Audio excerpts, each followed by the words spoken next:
শুধু সাময়িকভাবে নিষিদ্ধ করে নয়, আওয়ামী লীগকে আইনি, রাজনৈতিক ও বুদ্ধিবৃত্তিকভাবেও মোকাবিলা করতে হবে বলে মন্তব্য করেছেন এনসিপির আহ্বায়ক নাহিদ ইসলাম।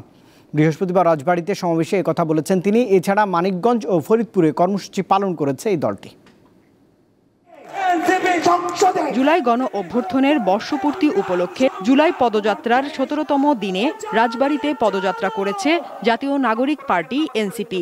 বৃহস্পতিবার বিকেলে রাজবাড়ী শহরের বড়পুল এলাকা থেকে হাজার হাজার নেতাকর্মী নিয়ে পদযাত্রা করে কেন্দ্রীয় নেতারা।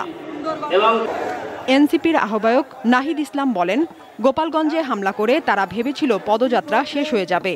এভাবেই আতঙ্ক তৈরি করতে চায় তারা। সাময়িকভাবে নিষিদ্ধ করে আমরা আওয়ামী লীগের মোকাবেলা করতে পারবো না। মুজিববাদ আর মুক্তিযুদ্ধ কিন্তু এক জিনিস না। ফলে আমাদের এই মুজিববাদীদের হাত থেকে আমাদের মুক্তিযুদ্ধকে রক্ষা করতে হবে, বাংলাদেশের জনগণকে রক্ষা করতে হবে, ভবিষ্যৎ প্রজন্মকে রক্ষা করতে হবে। পরে মানিকগঞ্জে পূর্ব ঘোষিত কর্মসূচিতে যোগ দেন এনসিপির নেতারা। এর আগে সকালে ফরিদপুরে পদযাত্রা করেন তারা।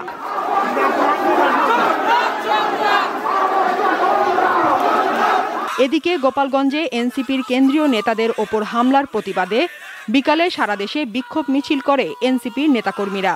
রাজশাহী মহানগরীর সাহেব বাজার থেকে মিছিল বের হয়ে মহানগরীর গুরুত্বপূর্ণ সড়ক প্রদক্ষিণ করে জিরো পয়েন্টে গিয়ে শেষ হয়। খুলনার শিববাড়ি মোড়ে বিক্ষোভ সমাবেশ করে এনসিপির নেতারা। তারা গোপালগঞ্জে এনসিপির সমাবেশে হামলার নিন্দা জানান।